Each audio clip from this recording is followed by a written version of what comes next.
இல்லை, கொள்கை ரீதியாக தமிழ்நாடு வந்து பாஜக அவுட் ஆஃப் கண்ட்ரோலா அப்படின்னா அதுக்கு தான் இப்போ அதிமுக பாஜகன்னு வந்திருக்காங்க. தமிழக கொள்கைகளில் திராவிட கொள்கைகளில் அதிமுக உரிமை கூறுது. அதிமுகவோட வர்றப்போ அதிமுக ஏற்கனவே மாநில உரிமைகளுக்கான பல்வேறு இஷ்யூஸ்ல வந்து அவங்க வந்து டைல்யூட் ஆயிட்டாங்க. கொள்கை அடிப்படையில் டைல்யூட் ஆகிட்டாங்க. இந்துத்துவ எதிர்ப்பில் அவங்க வந்து எங்கே இருக்காங்க? அதிமுக அப்படிப்பட்ட ஒரு கொள்கை எதிர்ப்பு ஒன்றும் இங்கே இல்லையே. பிஜேபி ஆர்எஸ்எஸ் கொள்கை திட்டங்களுக்கு உடன்பட்டு போகிற ஒரு கட்சியாக தான் இன்னைக்கு அதிமுக மாறி இருக்கிறது.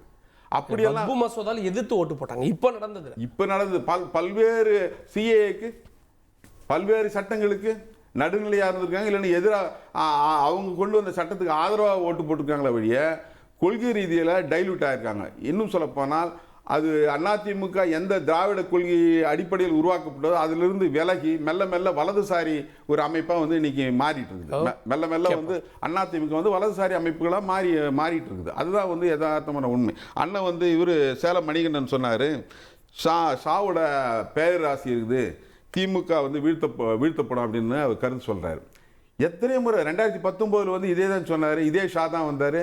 2021 இதே ஷா தான் வந்தார். 2024 இதே ஷா தான் வந்தார். அவருடைய கனவு அல்லது அவருடைய எதிர்பார்ப்பு ஒரு அரசியல் கட்சியாக அவங்க வெற்றி பெறணும் என்பது அது எதிர்பார்ப்பு. ஆனால் எத்தனை ஷாக்கள் வந்தாலும் இங்கே பிஜேபி எதிர்ப்பு என்கிற மனநிலை மக்கள் மத்தியில், திமுக இல்லை ஒட்டுமொத்தமாக தமிழக மக்கள் மத்தியில் பிஜேபி எதிர்ப்பு என்பது இருக்குது. ரெண்டாவது இன்னொன்று சொன்னார், கலாமை வந்து இஸ்லாமிய பெருமகனார் அவரை வந்து பெருமைப்படுத்தியது பிஜேபின்னு சொன்னார். பிஜேபி கலாமை பெருமைப்படுத்தியிருக்கலாம், கலாம் பெருமைக்குரியவர், அது வேற. ஆனால் இஸ்லாமியர்களை, இஸ்லாம் மக்களை அவர்கள் எப்படி நடத்துகிறார்கள்? இன்றைக்கு வந்திருக்கிற வக்ஃப் திருத்த சட்டமாக இருந்தாலும் சிஏஏ சட்டமாக இருந்தாலும் ஒருபுறம் இஸ்லாமியர் என்கிற தனிநபரை பெருமைப்படுத்துவது காட்டிக்கிட்டு, இன்னொரு பக்கம் இஸ்லாமியர்களை ஒட்டுமொத்தமாக எதிராக நிறுத்தி வெறுப்பு அரசியலை விதைத்து அதில் அரசியல் ஆதாயம் தேடக்கூடியவர்கள் என்பதை சேலம் மணிகண்டன் அவர்களுக்கு தெரிவிக்க விரும்புகிறேன். கேட்போம். நான் திரு ரமேஷ் சேதுராமன் அவர்கள்ட்ட, அமித்ஷா 2 முறை வந்தது இன்னைக்கு பேசு பொருளாக இருக்கு. அதே மாதிரி தான் 2024 8 முறை மோடி வந்தார். அமித்ஷா பல முறை முந்தைய தேர்தல்களில் வந்தார். என்ன மாற்றம் ஏற்பட்டுச்சு? அது மாதிரி தான் இதுன்றாங்க. அதாவது தமிழகத்தை பொறுத்தவரை பாஜகவை நீங்க எப்படி பார்க்கணும் அப்படின்னா, திமுக அதிமுக அதன் மாற்றாக இருக்கிறதா இன்று அப்படின்னா இன்னைக்கு இல்லை. இப்ப காங்கிரஸ் வந்து ஒரு காலத்துல வந்து இந்த மாநிலத்தில் ஆண்டு கொண்டிருந்த கட்சி இன்னைக்கு எந்த நிலைமையில இருக்கு? தேசிய கட்சியாக இருந்தாலும் இன்னைக்கு எப்படி இருக்கு அப்படின்னு வந்து தமிழகத்தை பொறுத்தவரை திமுகவின் கூட்டணியில் அங்கம் வகிக்கக்கூடிய ஒரு மைனாரிட்டி பார்ட்னராக இருக்கிறதுங்கிறத நம்ம பார்க்கணும். ஆனா அதை கம்பேர் பண்ணும்போது பாஜக வந்து ஒரு ஸ்ட்ராங் பொசிஷன்ல இருக்கு. அதே மாதிரி அதிமுக கூட்டணியில் இருக்கக்கூடிய ஒரு முக்கிய கட்சியாக அந்த பிரதிநிதித்துவத்துடன் இருக்கிறதுன்னு நம்ம பார்க்கணும். இப்படி இருக்கக்கூடிய சூழல்ல அமித்ஷா எதுக்காக வராரு, தமிழகம் முக்கியம்னு நினைக்கிறாரு அப்படின்னு நீங்க பாத்தீங்க. அவர் வந்து திமுகவிற்கு மாற்றாக இருக்கக்கூடிய அந்த கூட்டணி வெற்றி பெற வேண்டும் அப்படிங்கறதுல வந்து ஒரு நிச்சயமா வந்து ஒரு போக்கஸ் இருக்கு அப்படின்னு. அதாவது அமித்ஷாவால ஜெயிக்க முடியாதுன்னு நமது முதல்வர் திரு ஸ்டாலின் அவர்கள் சொன்னார். ஆமா, நான் தோக்கடிக்க போறது இல்ல, மக்கள் தான் தோக்கடிப்பாங்கன்னு அதை வந்து அப்படி சொல்லி அந்த பதில கொடுத்திருக்காரு அமித்ஷா அப்படிங்கிறது தான் முக்கியம். இப்போ எலெக்ஷன் ப்ராசஸ்ல 2 இருக்கு. பாஜகவை பொறுத்தவரை அவங்களுக்கு பிரதானமாக இருக்கக்கூடியது தேசிய கட்சிங்கிற முறையில இருந்து பாத்தீங்கன்னாக்க இது பாராளுமன்ற தேர்தல். அந்த தேர்தலை பொறுத்தவரை 3 முறை தொடர்ந்து வெற்றி பெற்று ஆட்சி அமைச்சிருக்காங்க அப்படிங்கிறத நம்ம பார்க்கிறோம்.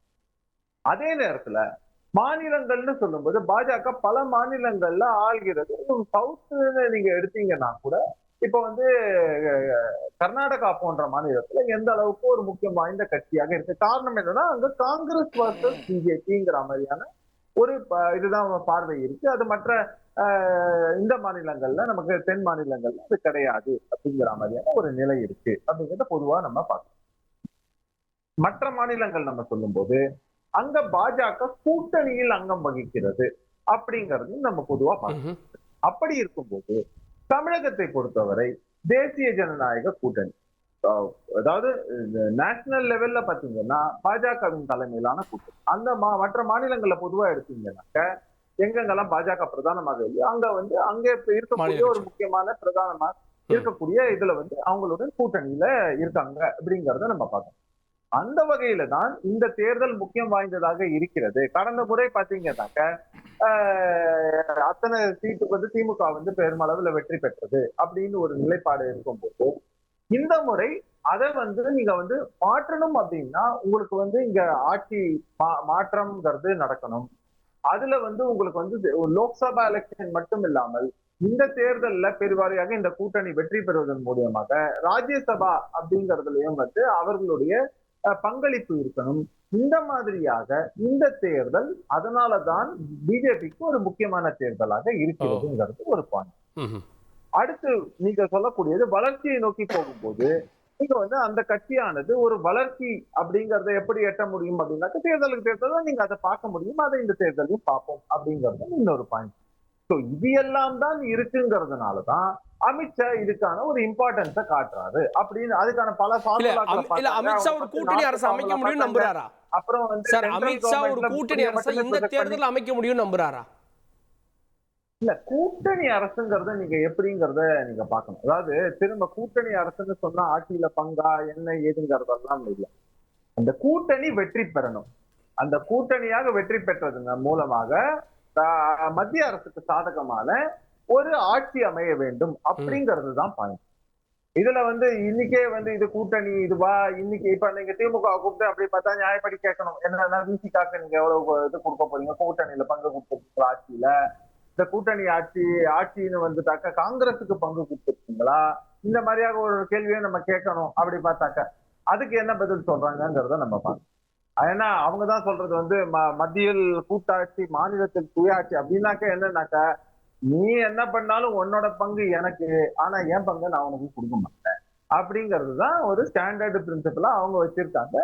அதேதான் இந்த பக்கமும் பின்பற்றப்படுகிறது. அதனால அது என்னங்கிறத வந்து நம்ம வந்து விவாதிக்க வேண்டிய அவசியம் இல்லை அப்படின்னு நான் நினைக்கிறேன். இல்ல, பிராக்டிகலா 2021லயும் இதே அமித்ஷா சென்னை வந்தாரு. அன்னைக்கு வெளியிருந்த தினகரன் உள்ளிட்டவங்களா ஒன்னா சேர்த்துக்கங்கன்னு சென்னையில் இருக்கக்கூடிய ஹோட்டல்ல பேசினார் அப்படின்றது வெளிவந்த தகவல். அன்று முடியாதது இன்று எப்படி அமித்ஷாவால முடியும்னு ஒரு கேள்வி கேட்கிறாங்களே. இல்ல ஒரு விஷயம் நீங்க வந்து திரும்பவும் சொல்றேன். கடந்த முறை வந்து ஓபிஎஸும் ஸ்டேட்மெண்ட் கொடுத்திருக்காரு, இபிஎஸ் அவர்களும் ஸ்டேட்மெண்ட் கொடுத்திருக்கு. எல்லாமே நீங்க என்ன பாத்தீங்கன்னா அவங்க பாஜக கூப்பிட்டு சொன்னாங்க நீங்க 2 பேரும் ஒருங்கிணைந்து செயல்படும். சொன்னதுக்கான காரணம் என்னன்னா இந்த கூட்டணியோட ஸ்ட்ரென்த் வந்து குறைஞ்சிடக்கூடாது. அதிமுக என்னும் பெரும் முக்கிய பிரதான கட்சி, எதிர்கட்சியாக இன்று இருக்கக்கூடிய பிரதான கட்சி எந்த வகையிலும் அதன் பலம் குறைந்து விடக்கூடாது. அப்போ என்னன்னா அதனால என்ன ஆட்சிங்கிறத நம்ம வந்து பாக்குறோம். திமுக ஆட்சிக்கு வந்ததும் தனி பெரும்பான்மையுடன் வந்ததுன்னு பாக்குறோம். பெரும்பான்மை வந்து எந்த அளவுக்கு அவங்க கூட்டணிக்கு கிடைச்சதுன்னு பாக்குறோம். அதனால வாக்கு சதவீதம் எந்த அளவுக்கு வந்ததுங்கிறதெல்லாம் பாக்குறோம். ஆனா அதெல்லாம் கவுண்டர் பண்றதுக்கான மெஷர்ஸ இப்ப சரியா எடுத்துட்டாங்க. இதுக்கு நடுவுல தான் என்னன்னா அவங்க என்ன அதிமுக இருந்து என்ன யோசிச்சாங்கன்னா சிறுபான்மை வாக்கு வங்கி எல்லாம் இதனால பாஜகவோட கூட்டணி வச்சதுனால போச்சு அப்படின்லாம் வந்து ஒரு என்ன ஒரு அவங்களோட பர்செப்ஷன்ல அது இருந்தது. அதுக்காக எஸ்டிபிஐ போன்ற கட்சிகளோட கூட்டணி வைக்கும்.